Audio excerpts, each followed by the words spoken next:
हो, केलं. हा. चालू करू शकतात सर. ओके. हा, गुड इव्हनिंग.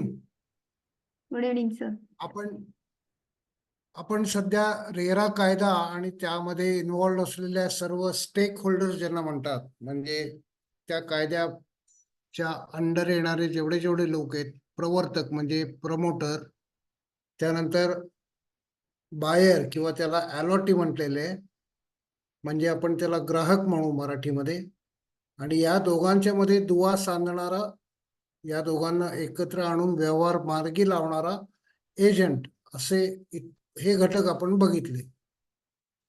आता महारेरा रजिस्टर्ड रिअल इस्टेट एजंट्सकडं वेगळ्या दृष्टिकोनातनं बघतो.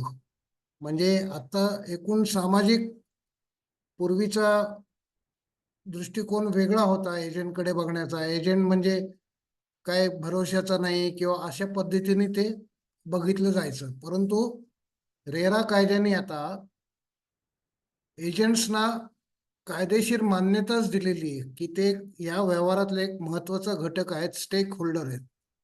याबाबत आपण रेरा कायदा काय म्हणतो हे मागच्या काही सेशन्समध्ये स्लाइड क्रमांक 43 ते 47 मध्ये बघितलेलं आहे. तर त्या अर्थाने आता रेरा रजिस्टर्ड एजंट हा कायदेशीररित्या मान्यता प्राप्त असलेला या संपूर्ण व्यवहारातला एक महत्वाचा घटक आहे. आता हे एकदा कायद्याने मान्यता दिली की साहजिकपणे त्या कायद्याचीच ती जबाबदारी असते की ज्याला आपण आपला महत्वाचा घटक मानतोय त्याची कर्तव्य काय आणि त्याचे हक्क काय, किंवा वेगळ्या शब्दात सांगायचं तर त्यांनी नेमकं काय काम करायचंय आणि त्याच्याबद्दलची त्याची जबाबदारी काय. तर त्याबद्दल सुद्धा रेरा कायद्याने आपल्याला मार्गदर्शन केलेलं आहे. कायद्यामध्येच त्याचे सर्व उल्लेख कायदेशीर पद्धतीनेच आलेले आहेत. आता आपल्याला सर्वांना माहिती आहे की रेरा कायद्याचा मुख्य हेतू हा फ्लॅट किंवा घर किंवा प्लॉट विकत घेताना जी ग्राहकांची फसवणूक होत होती पूर्वी, ती फसवणूक टाळणे हा रेरा कायद्याचा मुख्य उद्देश आहे. आता याची मुख्य जबाबदारी खरं तर प्रवर्तकावर जरी असली तरी नेहमीच तो प्रवर्तक त्या ग्राहकासाठी उपलब्ध असेल असं सांगता येत नाही. अंकिता जॉईन झाली आहे का? हो सर. हा, गुड इव्हनिंग. मी सहस्रबुद्धे गुड. बोलतोय. आता सुरुवात केली होती मी. Okay sir.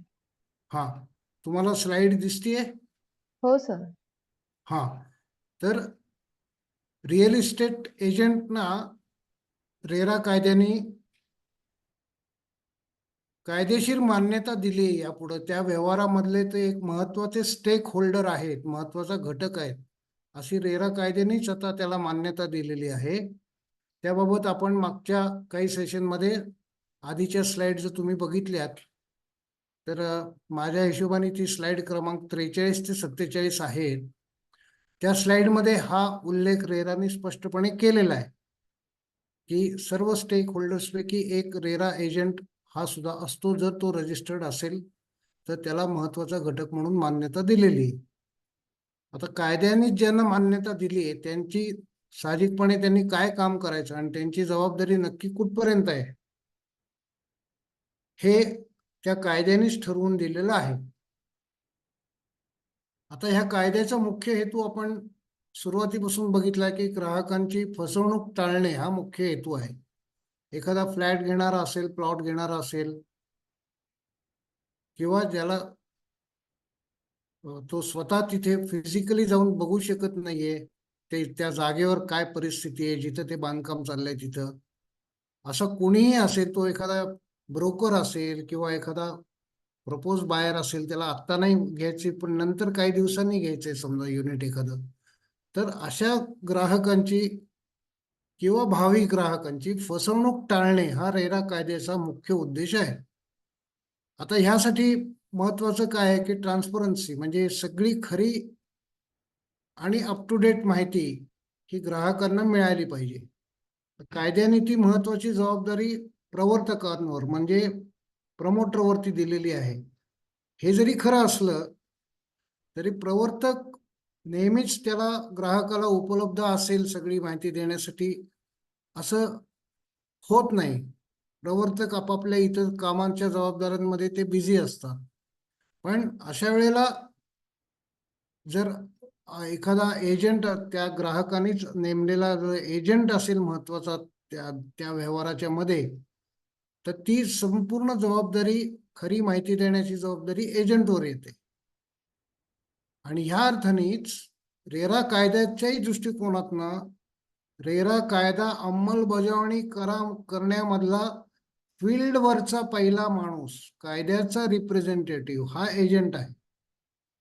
कारण तो सतत फील्डवर असतो. प्रवर्तक त्याच्या इतर जबाबदाऱ्यांमध्ये बिझी असला तरी एजंट हा सतत त्या साईटशी आणि त्या तिथल्या वर्तमानाशी सतत जोडलेला असतो. आणि त्यामुळे त्याच्याकडनं खरी माहिती, किती काम पूर्ण झालंय, खरंच ती स्लॅब ती झाली म्हणतायत, ती झाली का, वगैरे वगैरे वगैरे, हे तो प्रत्यक्ष साईटवर जाऊन बघू शकतो आणि तो खरी माहिती देऊ शकतो. या अर्थाने तो रेरा कायद्याचा संपूर्ण त्या पिरॅमिड मधल्या शेवटचा डाऊन मोस्ट लेवलचा एक रिप्रेझेंटेटिव्ह असतो. अशा अर्थाने रेरा कायदा त्याच्याकडे आपला एक जबाबदार स्टेक होल्डर अशा अर्थानेच बघतं. आणि त्यामुळं त्याची कामं आणि त्याची जबाबदारी किंवा त्याची कर्तव्य ही महत्वाची आहेत. मग ती काय आहे त्या संदर्भात नुसतं ही तुझी जबाबदारी असं म्हणून नाही, तर त्यांनी काही नियम काय पाळले पाहिजेत सो दॅट ती जबाबदारी आपोआप पार पाडली जाईल. तो या नियमाप्रमाणे वागला की ग्राहकाचंही हित साधलं जाईल, प्रमोटरचंही जाईल आणि कोणाचीही फसवणूक होणार नाही. असे नियम या कायद्याअंतर्गत केले गेलेले आहेत. हे इथपर्यंत समजले का अंकिता? हा सर. हा, म्हणजे रिअल इस्टेट एजंटची जबाबदारी आणि कर्तव्य हे आता आपल्याला आज बघायचं आहे. आणि त्याला कायदेशीर मान्यता आहे आता, हे महत्वाचा घटक आहे. पूर्वी ही कायदेशीर मान्यता इस्टेट एजंटला नव्हती. ते आपली जबाबदारी झटकून पळ काढून जायचे आणि ग्राहक मात्र फसवला जायचा. आता ते टाळता येतं, म्हणून रिअल इस्टेट एजंट महत्वाचा आहे. आणि त्यांनी त्याचं रजिस्ट्रेशन कसं करायचं हे मागच्या काही सेशन्स मध्ये तुम्ही इथे शिकलेले आहात, माहिती त्याची घेतलेली, बरोबर आहे? हो सर. हा, तर आता आपण पुढच्या पार्टकडे वळूयात का? समजले सगळ्यांना?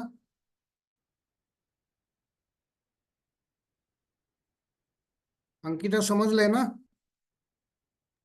हा सर. हा सर. हा, मी आता पुढे घेतो. दुसरं अजून कोणी जॉईन झालंय का? नाही दिसत आहे. हा, ठीक आहे. आता आपण मी त्याला स्लाइड नंबर 66 दिलेला आहे. त्याच्यामध्ये एजंटची जबाबदारी म्हणजेच अप्रत्यक्षपणे त्याची कर्तव्य काय आहेत आणि त्यांनी कामं काय करायची. महारेराने एक नियम असा केलेला आहे की महारेराकडे रजिस्टर झालेल्या एजंटने कुठल्या प्रकल्पांची बद्दल व्यवसाय करायचा आहे, कुठल्या प्रकल्पांची जाहिरात करायची आहे, पणन म्हणजे मार्केटिंग करायचे, विक्री करायचे, तर जे प्रकल्प, जे प्रोजेक्ट महारेराकडे रजिस्टर झालेले आहेत तेवढ्याच प्रकल्पांच्या संदर्भातले व्यवहार रेरा एजंटनी करणे अपेक्षित आहे. रजिस्टर न झालेल्या प्रकल्पांशी संबंधित व्यवसाय त्यांनी एक तर करायचंच नाहीये. आणि हे त्याचं मुख्य म्हणजे कर्तव्यच आहे की असं अनरजिस्टर्ड प्रोजेक्टशी डीलच करायचं नाही. आणि त्यातूनच चुकून माकून का होईना त्याच्याकडनं तसा झाला व्यवहार, तर तो आता ह्यापुढे गुन्हा पण ठरवला गेलेला आहे. त्या गुन्ह्यापोटी त्या एजंटना कदाचित दंड होऊ शकतो, कदाचित तुरुंगवास होऊ शकतो. ते आपण पुढच्या काही भागामध्ये नंतरच्या सेशनमध्ये शिकणार आहोत की त्याबद्दल त्याला पेनल्टी काय आहे, इम्प्रिझनमेंट काय आहे वगैरे.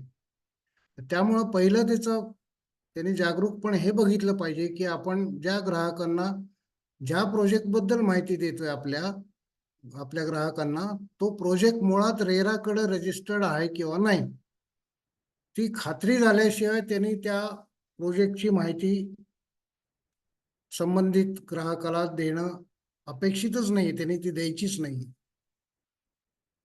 ओके.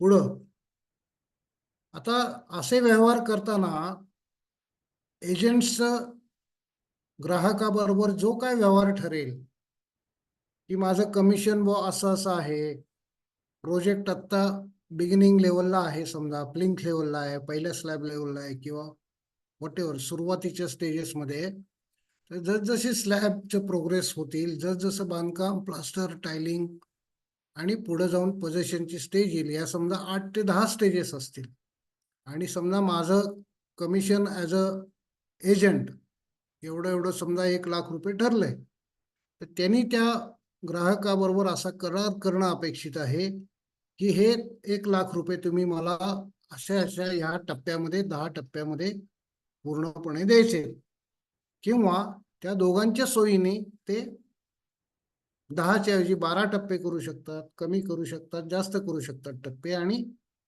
एकूण फी सुद्धा कमी जास्त करता येते. त्या बाबतीत एकूण त्यांनी फी किती घ्यावी या बाबतीत काही नियम नाहीये. ते दोघांना परवडेल, प्रवर्तकालाही परवडेल, ग्राहकालाही परवडेल, अशा पद्धतीने त्या दोघांच्या म्युच्युअल अंडरस्टँडिंगनी त्यांनी किती कमिशन घ्यावं हे ठरवलं जातं, आणि त्याप्रमाणे त्यांनी व्यवहार करायचा आहे. पण तो व्यवहार होताना जो काय त्याच्याकडे जमा होईल, 1 टप्प्यातले त्याची फी म्हणून, दुसऱ्या टप्प्यातली फी म्हणून, ह्या जमेची बाजू, आणि त्याच्या अगेन्स्ट त्यांनी समजा त्या ग्राहकासाठी काही खर्च केला किंवा त्याची यायची जायची साईटपर्यंत जायची याची व्यवस्था त्यांनी जे काही केली, टॅक्सी करून दिली किंवा अशा पद्धतीचे काही खर्च केले, तर ह्या सगळ्या जमा खर्चाची त्याने अकाउंट्स बुकमध्ये दर वेळेला वेळच्या वेळेला नोंद करणं अपेक्षित आहे, किंवा तसा नियमच आहे. आणि ह्या बाबतीत तोच त्याच नियमाप्रमाणे एक भाग असाही आहे की प्रत्येक वेगळ्या व्यवहाराचं, एक फ्लॅट विकला तर त्याचा हिशोब वेगळा ठेवायचा आहे, दुसरा फ्लॅट विकला त्याचा वेगळा ठेवायचा आहे, तिसरा एखादा काय व्यवहार झाला, प्लॉट विकलाय त्याचा व्यवहाराचा हिशोब वेगळा ठेवायचा आहे. पण हे त्या त्या युनिट प्रमाणे किंवा त्या त्या ग्राहकाप्रमाणे या प्रत्येक हिशोबाच्या जमा खर्चाचा हिशोब ठेवणं हे एजंटनी नियमाप्रमाणे करणं आवश्यक आहे. त्याचबरोबर रिअल इस्टेट एजंटने आपल्यालाच हा ग्राहक मिळावा म्हणून त्यांच्यात स्पर्धा असते त्या एजंटमध्ये, की आपल्याकडे एकदा आलेला ग्राहक शक्यतो दुसऱ्या एजंटकडे जाऊ नये.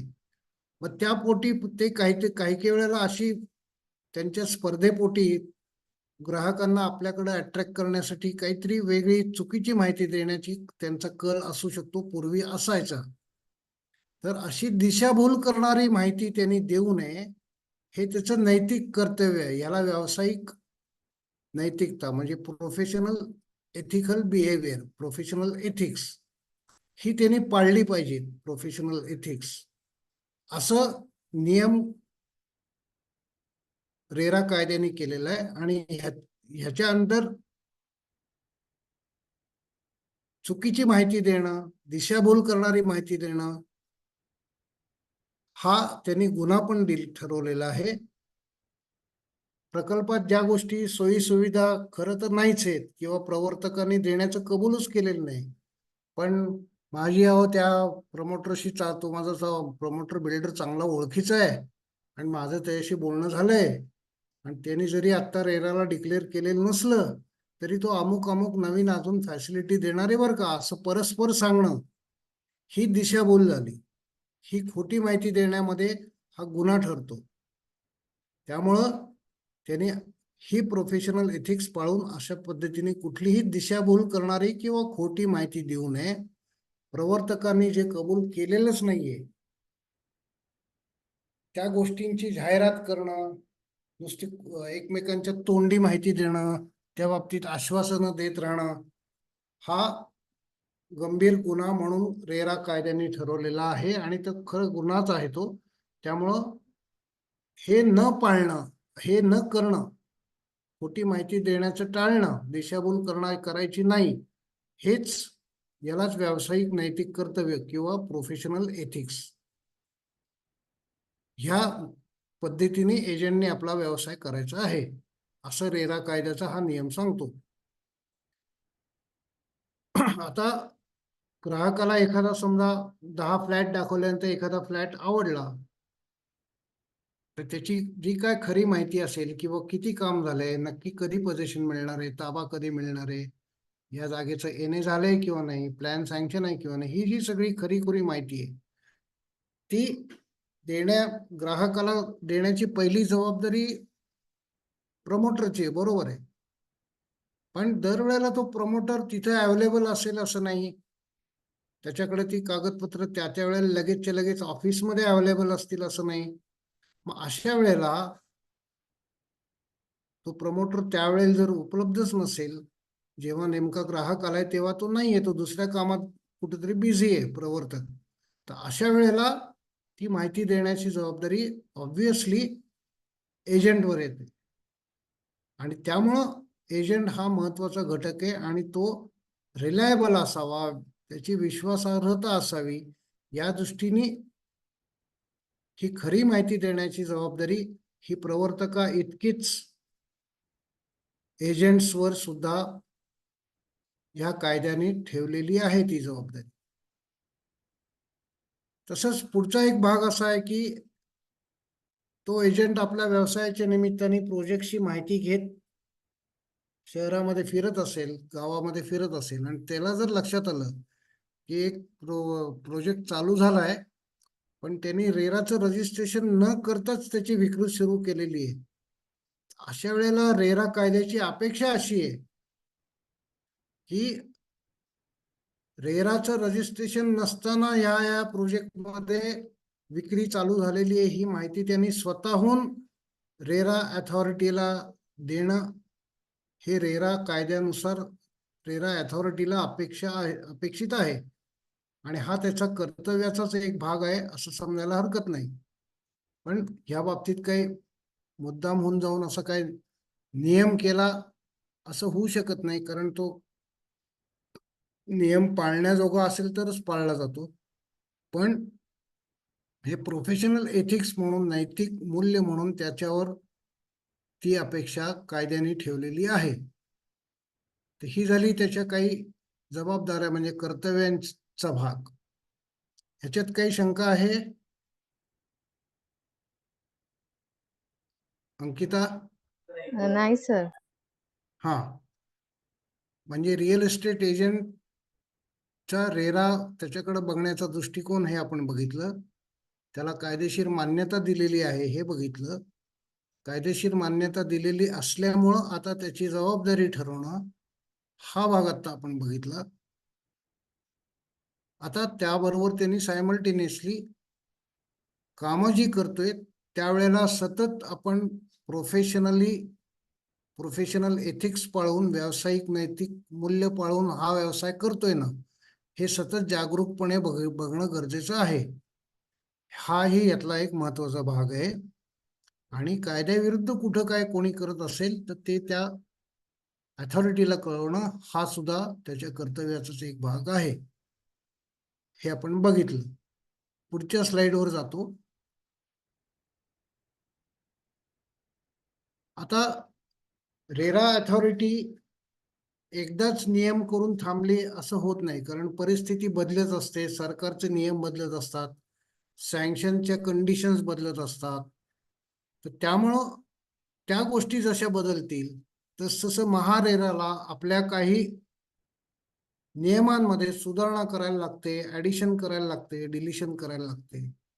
आणि ते काम महारेरा वेळोवेळी त्यांच्या अथॉरिटी मार्फत करत असतं की जुना व नियम असा होता पण त्याच्यात अमुक बदल केलेला आहे.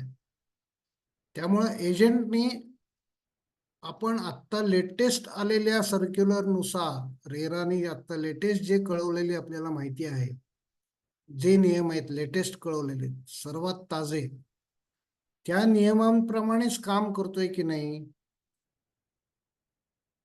हे वेळोवेळी स्वतःशी कन्फर्म करत राहणं.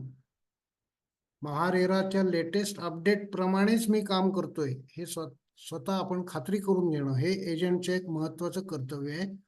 आणि ते डेली कामांमधलं एक काम आहे की रोज हे बघायचं की नवीन काही त्यांचं सर्क्युलर आलंय का, नवीन काही त्यांची गाईडलाईन आली आहे का, आली असेल तर ती नेमकी कशाच्या बाबतीत आहे, ती आपल्या प्रोजेक्ट्सला लागू होते का नाही, हे सर्व बघून त्या अपडेटेड नियमाप्रमाणे त्यांनी आपलं त्या पुढचं काम करायचं आहे. आता ह्या सगळ्या गोष्टींबरोबर समजा एखादा ग्राहक जरी आला, त्याच्याशी त्याचं डील ठरलं की बा तुझ्या थ्रू मी अमुक अमुक फलानी जागा घेईन, फलाना फ्लॅट घेईन, तरी तो कुठल्या ना कुठल्या तरी ओळखीतनं आलेला असतो सहसा, पण त्याला त्या एजंटचं रजिस्ट्रेशन आणि त्याचा रेरा मधला रजिस्ट्रेशन नंबर हा सहजासहजी मिळणं दरवेळी शक्य होतं असं नाही. पण रेरा कायदाच आता एजंटना असं सांगतोय की त्या एजंटनी आपला स्वतःचा रेरा रजिस्ट्रेशन नंबर आपल्या ऑफिसमध्ये, तसंच आपल्या सर्व शाखांमध्ये, तसंच आपल्या सर्व कर्मचाऱ्यांकडं, त्याच्या एम्प्लॉईजकडं तो नंबर लिहिलेला त्याचं कार्ड हे असलं पाहिजे. आणि त्याच्या ऑफिसमध्ये तो रजिस्ट्रेशन नंबर ग्राहकाला आत आल्या आल्या समोर नीटपणे दिसेल, नीट वाचता येईल अशा जागी त्यांनी तो लावावा, असा नियम रेराने केलेला आहे. म्हणजे त्या एजंटला हे नक्की डील जो करतोय हे ग्राहकाला कन्फर्म होईल की आपण नेमक्या कुठल्या एजंटशी व्यवहार करायला आलोय किंवा व्यवहार करणार आहोत किंवा व्यवहार करत आहोत. उद्या जर त्या एजंटकडनं काही चुकीची माहिती असं मिळाली असं वाटलं तर त्या रेरा रजिस्ट्रेशन नंबर वरून तो ग्राहक त्या रेरा एजंट बद्दल कंप्लेंट करू शकतो रेरा अथॉरिटीकडं. आणि म्हणून हा नंबर एजंटने स्वतः सगळीकडं प्रॉमिनंटली दिसेल अशा जागांवर, सर्व माहिती पत्रकांवर, म्हणजे लेटर पॅड असेल, न्यूजपेपर मधनं रोज आपल्याकडे हँडबिल येतात छोटी छोटी त्या प्रोजेक्टच्या, त्या हँडबिलावर जर एक हँडबिल जर त्याच्यात जर एजंटचा उल्लेख असेल तर तिथे पण त्याचा हा नंबर पाहिजे. म्हणजे जिथं जिथं तो हा प्रकार आहे त्या प्रोजेक्टच्या ब्राउशरमध्ये असेल तिथे प्रत्येक ठिकाणी त्याचा स्वतःचा रेरा रजिस्ट्रेशन नंबर प्रॉमिनंटली दिसला पाहिजे. कुठेतरी बारक्या अक्षरात खाली नियम व अटी लिहितात ना ते इतर कंपन्या, तसं कुठेतरी बारक्या अक्षरात कोपऱ्यात लिहिलेला चालणार नाही. लेटर पॅडवर वरती तुमचं कंपनी एजंटचं कंपनीचं नाव किंवा व्यक्ती म्हणून असेल तर त्याचं नाव जिथे येईल त्याच्या खाली लगेच त्याचा रेरा रजिस्ट्रेशन नंबर प्रॉमिनंटली टॉपला वर दिसेल अशा जागी तो असला पाहिजे, असं हा नियम आहे. दुसरी गोष्ट, एजंट्सना सुद्धा खूप कामाचं लोड असलं तर ते प्रत्येक वेळेला ग्राहकाकडनं आलेले कमिशन किंवा प्रमोटरकडनं आलेलं कमिशनचे किंवा त्यापोटी त्यांनी काही खर्च केले असतील, जाहिरातीसाठी केला असेल, इतर काही केलं असेल, तर ह्याच्या नोंदी ठेवणं दरवेळेला त्याला वेळ होईल असं नाही. पण रेरा कायद्याने नियम असा केलाय की त्यांनी तो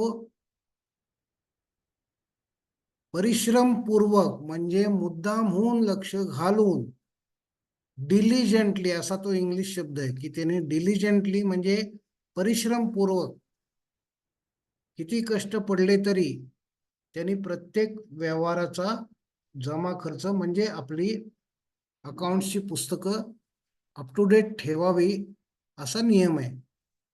हे एकतर इन्कम टॅक्स साठी सुद्धा, इन्कम टॅक्स रिटर्न साठी सुद्धा आवश्यक आहे, बँक रिकन्सिलेशन साठी सुद्धा आवश्यक आहे. आणि त्याच वेळेला एजंट्स 1 वर्षाने जेव्हा किंवा 2 वर्षांनी जेव्हा रिन्युएशन असेल त्याच्या लायसन्सचं, त्यावेळेला रेरा अथॉरिटी त्या एजंटकडं त्याची अकाउंट्स ची पुस्तकं बघण्यासाठी मागू शकते. त्यामुळं वेळच्या वेळेला ह्या प्रत्येक व्यवहाराचा जमा खर्च आणि ताळेबंद हिशोब हिशोब हे मराठीत लिहिताना बहुतेक या कंसात थोडं चूक चूक झालेली आहे. तो हिशोब शब्द हिशोब व ताळेबंद परिश्रमपूर्वक जपावा असं अपेक्षित आहे. मग ते कुठे एजंट म्हणजे ते इन्कम टॅक्सला लागेल किंवा लायसन्स रिन्युएशनच्या वेळेला लागू शकतं. हे 3-4 गोष्टी समजल्या का आता? निलेश जाधवर. हा हा निलेश, तू किती वेळ झाला जॉईन झालास ते? आता झालो सर, एक 5 मिनिटं. बर बर. तर आता हम्म. परत पहिल्यापासून तुला माहिती देऊ मी का नंतर रेकॉर्डिंग बघशील कसं काय? कारण आता मी नंतर ह्या रेकॉर्डिंग बघतो सर. हा रेकॉर्डिंग मध्ये तुम्हाला ह्या स्लाइड पण दिसतात ना? हो हो. हा त्या आता मी मुद्दाम मराठीत पण केले आहेत, म्हणजे ओके प्रत्येक ओके वेळेला सर. इंग्लिश शब्दाचा प्रतिशब्द आपण डिक्शनरीत बघत बसण्यापेक्षा आपल्या बोलीभाषेत असलं की ते बरोबर. समजायला सोपं जातं. तर त्या असो, रिअल इस्टेट बरोबर आहे सर. हा रिअल इस्टेट व्यवसायामध्ये रेरा कायद्यानेच आता एजंट्सना कायदेशीर मान्यता दिली, ही गोष्ट आपण बघितली. असं देण्यामागं 2-3 उद्देश असे आहेत त्याच्याबरोबरचे, जे मी मगाशी बोललो नव्हतो, कारण अजून 2-3 जॉईन होत आहेत म्हणून म्हटलं ते परत बोलावं नंतर. तो भाग असा आहे की आता डे बाय डे रिअल इस्टेटचं मार्केट असं होत चाललंय की परदेशात कुठेतरी कोणतरी व्यक्ती असते आणि त्याला आपल्या परत मायभूमीची ओढ लागते रिटायरमेंटच्या वेळेला, किंवा अशा वेळेला तो दरवेळेला विमानाचा खर्च करून इकडे येऊन प्रॉपर्टी बघणं, त्याच्यासाठी त्या चक्रा मारणं, कागदपत्र बघणं, हे त्याला इतकं सहजपणे करता येत नाही आणि ते खूप खर्चिक आणि वेळखाऊ काम होऊन बसतं. अशा वेळेला परदेशातल्या भारतीय लोकांना इथे ऑथेंटिक माहिती मिळेल, खात्रीशीर विश्वासार्ह माहिती मिळेल असा आपला एजंट असावा, असं अगदी प्रचंड प्रमाणात आता वाटायला लागलेलं आहे. आणि त्यामुळं रिअल इस्टेट एजंटची डिमांड पण वाढायला लागलेली आहे. मग तो एजंट रिलायबल आहे हे ठरवण्याचा एक मार्ग म्हणजे तो रेरा रजिस्टर्ड असेल, ही जर खात्री असेल तर निदान त्याची विश्वासार्हता बऱ्याच प्रमाणात वाढलेली असते. आणि उद्या जर काय त्या एजंटनी काही फसवणूक केलीच तर रेरा कायदा त्याच्यावर लिगल ऍक्शन घेऊ शकतो, ग्राहकाची फसवणूक टाळू शकतो. हे कायदेशीर दृष्ट्या आता मान्यता प्राप्त झालेलं असल्यामुळं रिअल इस्टेट एजंट्सची जबाबदारी, त्याची कर्तव्य आणि त्याची कामं याची व्याख्या करणं, डिफाईन करणं, त्यासाठी नियम करणं हे काळाची गरज झालेली होती. आणि त्याप्रमाणे आता रेरा कायद्याने तसे नियम केलेले आहेत, इस्टेट एजंटला कायदेशीर मान्यता दिलेली. परंतु सर्व शहरांमध्ये काय सर्व नियम, बिल्डिंग परमिशनचे, किती साईजचे फ्लॅट बांधावेत, रस्ता किती रुंद असावा, हे सर्व नियम सर्व शहरात काय नेहमी सारखे असतील असं नाही, किंवा त्याच्यात बदल होत राहतात. अशा वेळेला महारेराला पण आपले काही नियम वेळोवेळी सुधारायला लागतात, ऍडिशन्स डिलिशन्स करायला लागतात. आणि हे नवीन सुधारित नियमच आपण पाळतोय ना, त्या नियमाप्रमाणेच काम करतोय ना, हे रोजच्या रोज एजंटनी बघणं हे त्याचं एक कर्तव्यच ठरवलं गेलेलं आहे. आणि ते खरं आहे. नाही तर काय वेळेला तो जुन्या नियमाप्रमाणे पास झालेला प्लॅन आजही सांगत बसतो, हो ओके आहे ओके, आणि नंतर झालेल्या बदलांप्रमाणे त्या प्लॅन मध्ये काही बदल केलेत किंवा नाही हे त्यांनी वेळेच्या वेळेला बघणं हे त्याचं महत्वाचं काम आहे. आणि ती जबाबदारीने रेराने त्याच्यावर ठेवलेली आहे. आणि त्याचा रजिस्ट्रेशन नंबर सर्वांना, कधीही कुठला ग्राहक कुठेही आला त्याचं एजंटने दिलेलं ब्रोशर जरी त्यांनी बघितलं किंवा त्याचं लेटर पॅड बघितलं, किंवा त्यांनी जाहिरातीत हँडबिल पाठवली असतील किंवा जाहिरात केली असेल पेपरला, तर तिथं सगळीकडं प्रॉमिनंटली दिसेल अशा जागी रेरा रजिस्ट्रेशन नंबर त्या एजंटचा असलाच पाहिजे, असा हा नियम आहे. नाही तर कोणी ते बारीक अक्षरात शेवटी कोपऱ्यात कुठेतरी बारीक अक्षरात टाकलेला नंबर हे महारेरा मान्य करणार नाही. त्यामुळे ती एक काळजी घेतली पाहिजे. आणि प्रत्येक व्यवहाराचा वेगळा, एक फ्लॅट विकला की त्या व्यवहाराचा वेगळा जमा खर्च, दुसरा फ्लॅट विकला त्याचा वेगळा जमा खर्च, म्हणजे त्याला खतावणी म्हणतात मराठीत.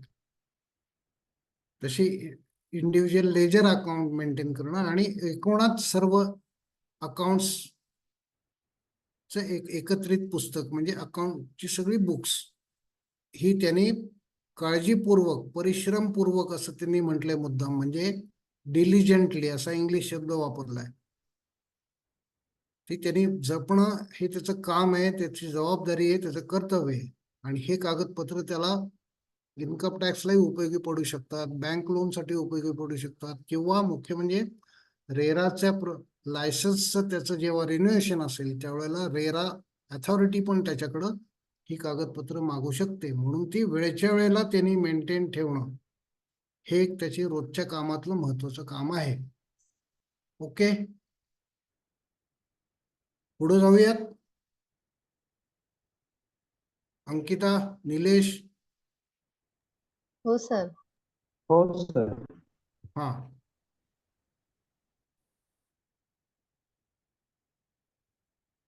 आता रिअल एस्टेट एजंटनी प्रवर्तक म्हणजे प्रमोटरकडनं किंवा ग्राहकाकडनं जरी प्रत्यक्षात काही त्याला व्यवसाय मिळाला जरी नसेल एखाद्या वेळेला, तरी सुद्धा कायद्याने जी प्रमोटरची आणि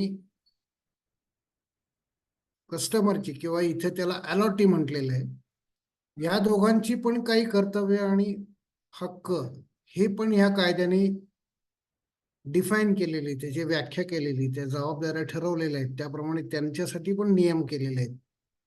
ते एजंटला जरी त्या क्षणी त्यावेळेला तो व्यवसाय त्या दोघांपैकी कोणाकडनं मिळत नाहीये, मिळाला नसेल, तरी त्यांनी वेळोवेळी त्या लोकांना ह्या कायद्याची पद्धतीने तुम्हाला हे करायचंय ह्या गोष्टीसाठी त्यांना त्याची जाणीव करून द्यायची.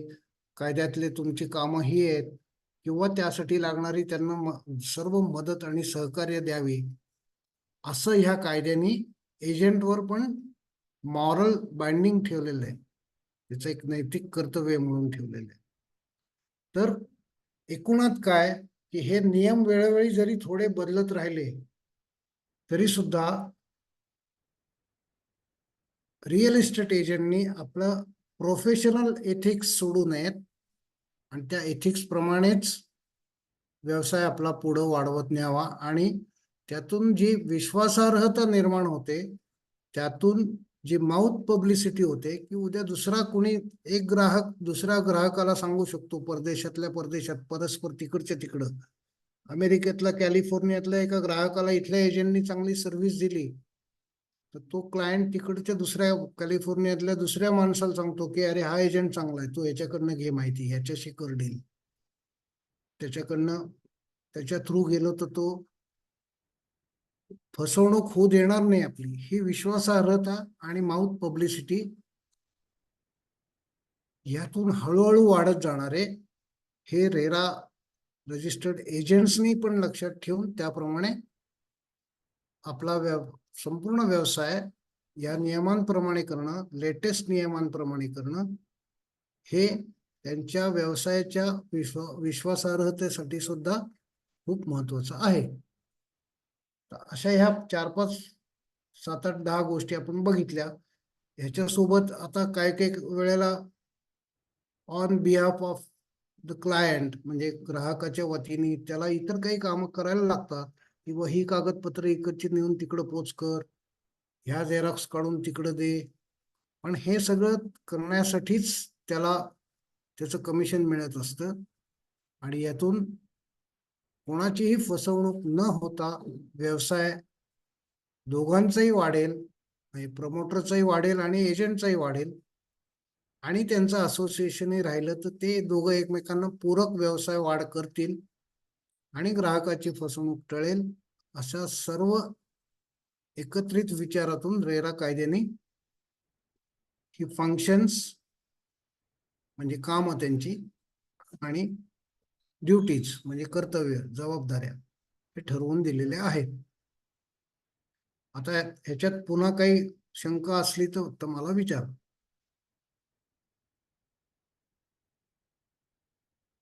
अंकिता, निलेश, हा सर. आत्ता काही प्रश्न आहेत या आत्ता आपण डिस्कस केलेल्या गोष्टींबद्दल? नाही सर.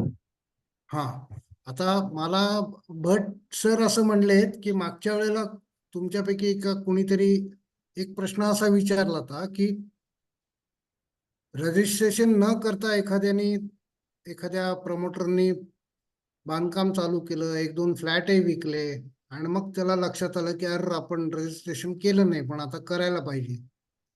तर अशा हा वेळेला बरोबर. काय होऊ शकतं अशी शंका तुम्ही विचारली तितकं निलेश? हो कुणी हो.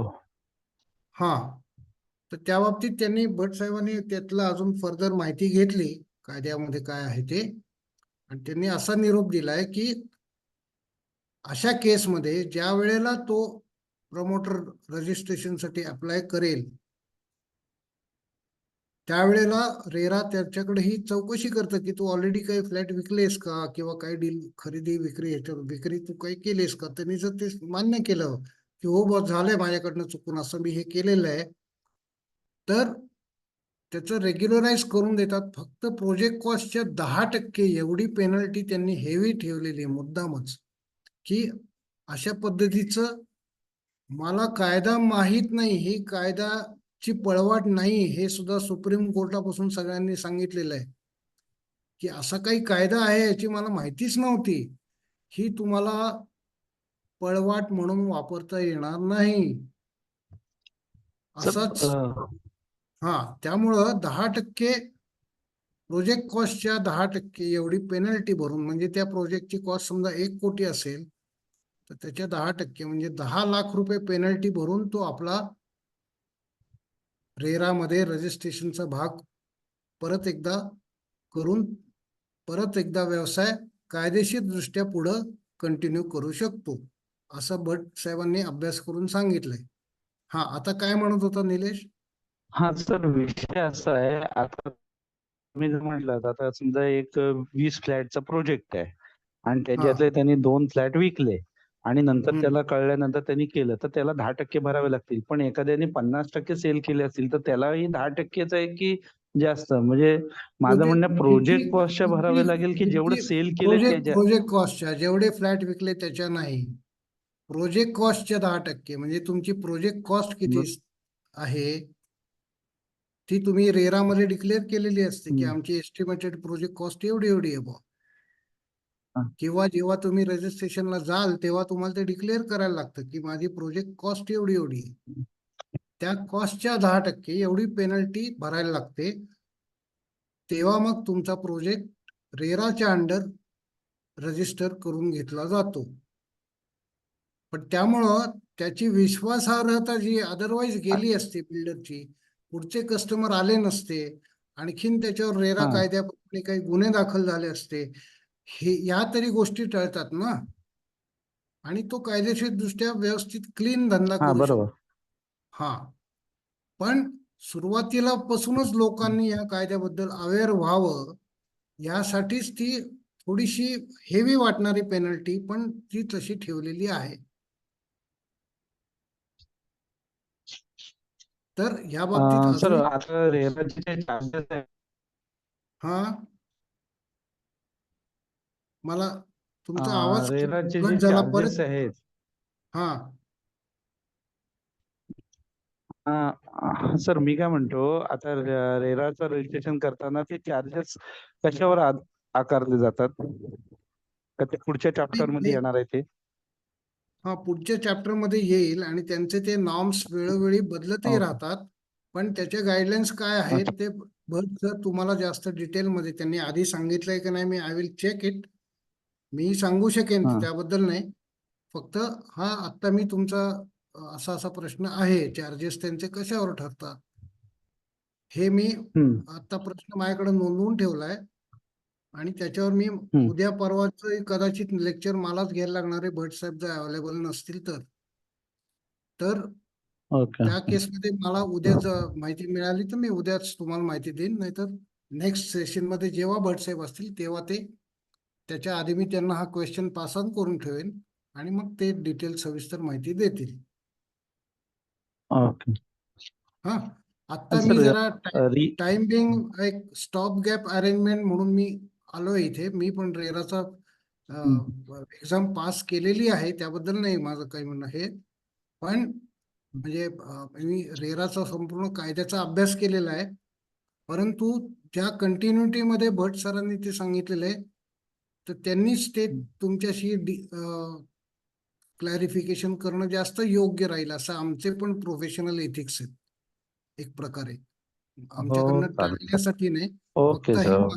मधले 20 आवर्स जे आपले एकूणच जे 20 आवर्स ठरलेत त्यातले हे मधले 2-3 आवर्स हा मिस हा. होऊन लोकांचे उगीच हे ड्युरेशन वाढत जाणं पुढं, मग त्यातनं पार्टिसिपंट्सही नुकसान होऊ नये यासाठी ही स्टॉप गॅप अरेंजमेंट म्हणून मी हे 2-3 लेक्चर घेतोय. त्यांना काही दुसरी इमर्जन्सी आल्यामुळे आता ही टेम्पररी अरेंजमेंट केलेली आहे.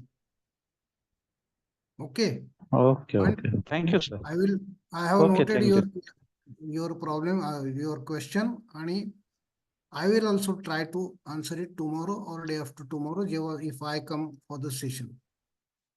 Okay, don't worry, your every question okay will okay. be thank you solved. Sir.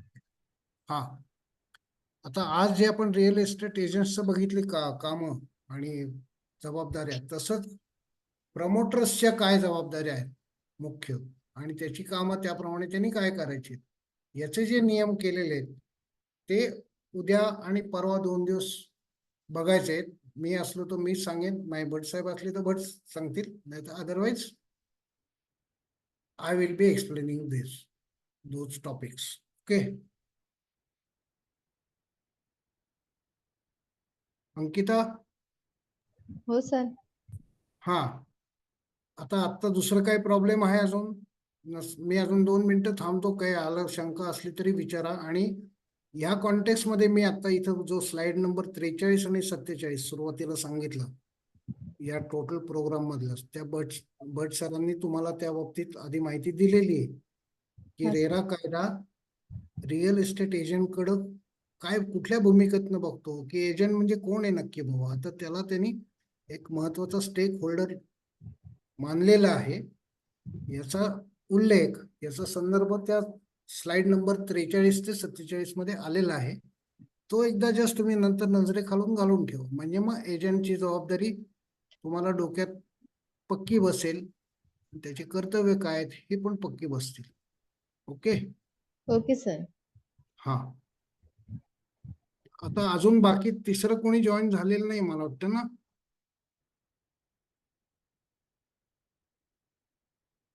आज तुम्ही दोघंच आलात, बाकीचे का नाही आले, काही कळलं का? नाही सर, ते कल्पना नाही. बर बर. अंकिता, तुम्ही कुठं असता? श्रीवर्धन मध्ये. हा, श्रीवर्धन कुठं मध्ये असता? नाही, मला ऐकू नाही आलं, परत सांगा. श्रीवर्धन मध्ये. श्रीवर्धन मध्ये, हा हा, कोकणात असता. बर, कोकणामध्ये. हा सर. ओके. आणि तुम्ही स्वतः सिव्हिल इंजिनियरच झालेले आहेत का? नाही सर. बर बर. मग आधी काय ग्रॅज्युएशन दुसरं काही आहे? नाही, कोर्सेस केले आहेत सर मी. बर बर. आणि निलेश कुठं असतो? तुम्ही कुठं असता निलेश? रायगड. तुम्ही रायगड मध्ये आहात. अच्छा, वा. हा. दोघंही कोकणात आता. आता ते मुंबईच्या जवळ आल्यामुळं तुमच्या इकडे हा. ही रिअल इस्टेट इंडस्ट्री आता खूप वाढत चालली आहे, हो हो सर. आणि डे बाय डे त्याच्यामधला अवेअरनेस सगळ्यांना येणं हे हो. सगळ्यांच्याच हिताचं आहे. कायदा आपल्याला असं वाटतं, वरवर बघताना वाटतं की काय कायदा किती अवघड करून ठेवला, पण तसं नसतं ते. कायदा खरं तर लोकांची कामं सोपी करण्यासाठी असतो कायदा. तर या पॉझिटिव्ह सेन्सनी जर कुठल्याही कायद्याचा अभ्यास केला तर तो बरोबर किती सर. आपल्याला हेल्पफुल असतो इन द लॉंग टर्म, हे आपल्याला नंतर कळायला लागतं हळूहळू. म्हणून तो रेरा कायदा सुद्धा नीट समजून घेणं हे तुम्ही चांगल्या प्रॉपर वेळेला आता करताय, आणि CA IIT त्यासाठी तुम्हाला पुढे सपोर्ट देत राहणार आहे आणि your on the right track असं मी म्हणेन. तर थँक्यू सर. अदरवाईज सुद्धा कधी काही शंका आली रिअल इस्टेट च्या संदर्भात तरी तुम्ही you can always ask CEIIT. CEIIT will do every effort to solve your question, your problem, and try to give a proper answer to you. Okay. Okay okay sir. Sir. Okay. So shall we stop today? Yes sir. हा. Okay madam. हा sir.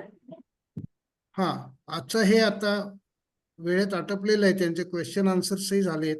Okay sir. आता मला वाटतं आपण थांबूयात. चालेल ना. हा, उद्याचं टॉपिक मी त्यांना सांगितलंय. हा. हा, duties and functions of promoters. हे उद्या आणि परवा 2 दिवस चालणारे. मी किंवा भट जो कोण असेल ते that topic will be covered. Okay. Okay sir. Okay. Thank you sir. Thank you. Thank you thank you sir. Sir. Good night good sir. Night sir. Good night. Right.